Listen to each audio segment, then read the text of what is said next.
What's up, everybody? We just got out of watching Joker, Folie à deux, and this is just our quick out-of-theater reaction. We're gonna give you just a 1-minute summarization, and then we're gonna go into like a 5-minute or so kind of breakdown of why we feel the way we do and our general opinions about the movie. So this is my boy Jack. We are gonna be starting a channel together, talking about all things DC, because we're big DC freaking fans and nerds, and really just think that Marvel's been sucking ass lately. So DC has better heroes, but you know, you can argue about it in the comments. So let's get right down to it. Would you like to share your thoughts first, and then we can get into mine? All right, go ahead, man. Take us away. So, like, you know, obviously loved the first Joker movie. Thought it was fantastic. In the second film, I feel like Joaquin also, you know, delivers a really good performance. Powerful, yeah. Pretty solid. And, you know, I would actually say I was kind of surprised by Lady Gaga as well. Yeah. I felt like she gave a strong performance. Much better than we thought she was going to be when she got cast, honestly. Yeah. And I felt like, you know, when you first hear that this was a musical, there was a lot of trepidation on my end, as well as probably a lot of you guys out there, you know, hearing that news, you know, when this was in pre-production. And I'll just say, you know, long story short, yeah, that's where this film kind of falters a little bit. Some of the musical numbers are actually okay, and they work for the film and kind of the psychosis of the two characters, you know, Arthur and Lee in this film. She goes by Lee instead of Harleen, which is fine. More realistic. Yeah. Just like Oz Cobb and the Batman, which is still a ridiculous name, but not the review. But you know, again, the performances are strong, but I feel like there was a lot of starting, stopping. Yeah. You would get into a scene where there was something interesting happening, and then all of a sudden they would start a musical tune, and you were like, oh, here we go again. But then there were some musical, you know, numbers where, you know, you were actually drawn in and you were like, oh, this actually works for that scene. Yeah. But then there were quite a few, I would say more so than not, that didn't work. So, yeah. I mean, overall, you know, it was a good movie, but it could have been great. And I feel like that's where the musical numbers kind of held the film back a little bit, I guess. 100%. At least in the way of the execution, the way it was done. Yeah. So that's kind of my thoughts, is okay. Good, but could have been better. Okay, yeah. I literally second every single thing that you just said.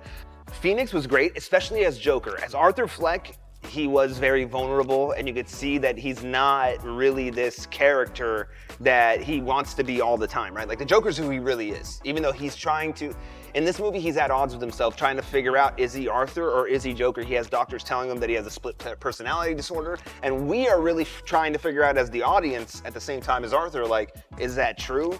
Or is that just a lie that they're trying to sell to basically get him to get away with it scot-free?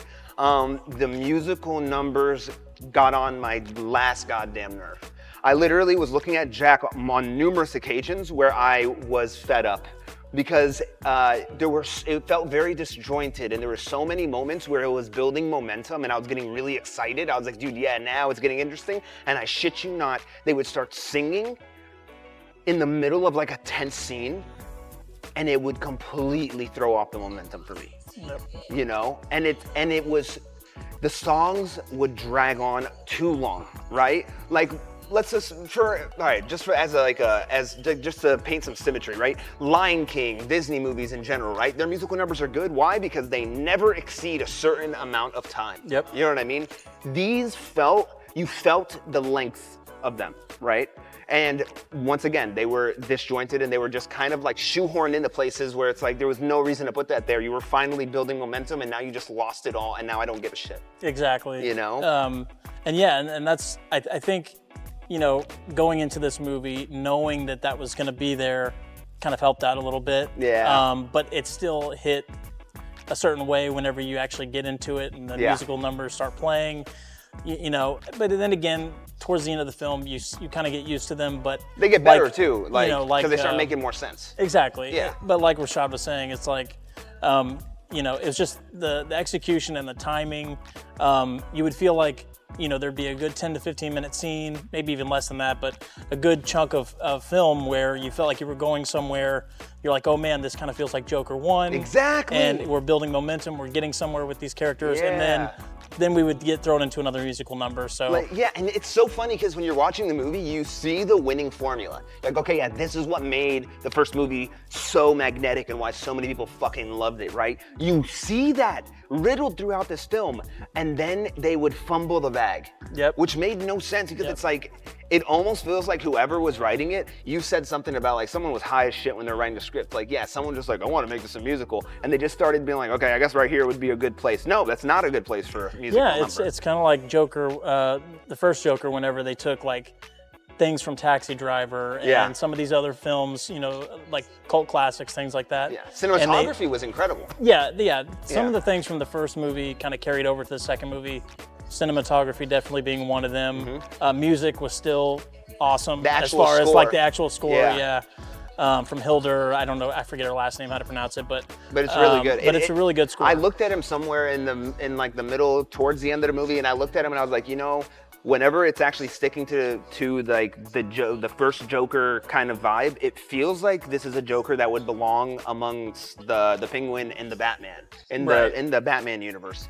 And it actually felt like that. Even the cinematography at times lent to that, like to that feeling. And I was like, man, like this is what I want from my Batman movies. I want to feel like this could really happen, you know? Exactly. And the music just.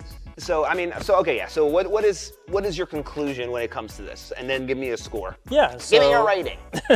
So yeah, I would say That was so funny in the courtroom when he starts talking like that. You'll see it. It's actually when he's Joker, he has wonderful moments. Dude. Exactly. He really does. They should have made him Joker more so than Arthur Fleck. Anyway, yeah, go ahead. I I'm would. sorry to No, cut you I would off. even add that to what I was saying earlier is that whenever he's Joker, like he shines on screen, and Yeah. I know that it was a big thing for them to make this Arthur character work and feel real and realistic and kind of their version of Gotham and Joker and all that.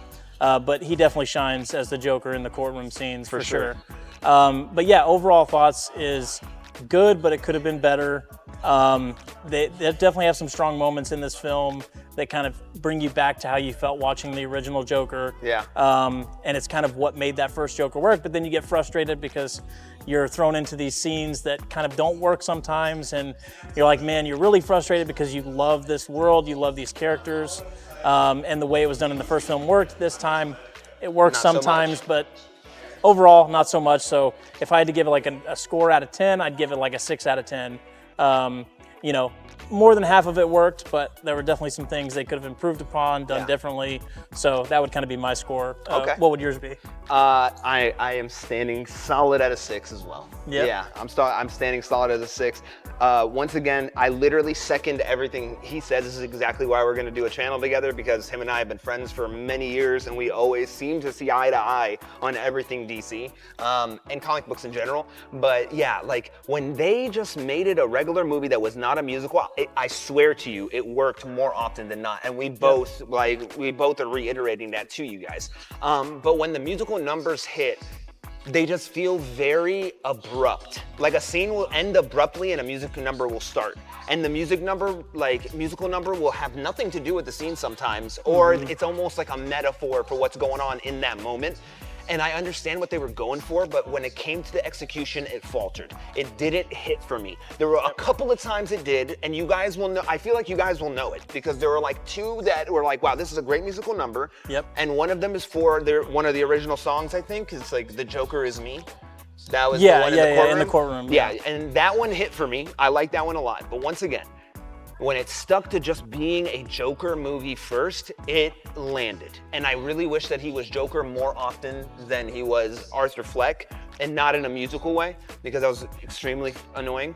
And I think they felt hamstrung because he gets arrested at the end of the first film. He's in a mental institution in Yeah. Arkham. So I could. There were times in the film when I would see them like writing scenes and Right, being you're like, like, "Oh, I see why they and being did like, this." oh, I got to try to tie this in somehow. We Yeah. got to make this. How can we realistically break him out of prison? Oh, he's got. You know, and in the film you'll see, Right. you know, there is a scene where they try to break him out and things like that. So. But it's like they didn't have to be as musical as it was. So for me, it's a 6, right? I wish that they would have just cut out a little bit of the musical numbers and made it more like the story came first before the musical numbers. Sometimes it felt like they were really banking on this musical number shit.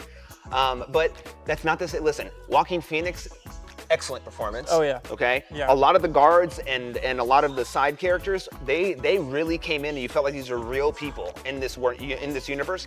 And Lady Gaga, honestly, is right up there with Margot Robbie for me as Harleen Quinzel. Or Lee, as they call her in the She film. works as this Harley Quinn. 100%. Yeah. For this Harley Quinn, like they honestly couldn't have gotten a better person. Now that I've seen it, I'm like, yeah, she really sells it for me. Yeah. So we both believe it's a 6. So let us know what you guys think in the comments below.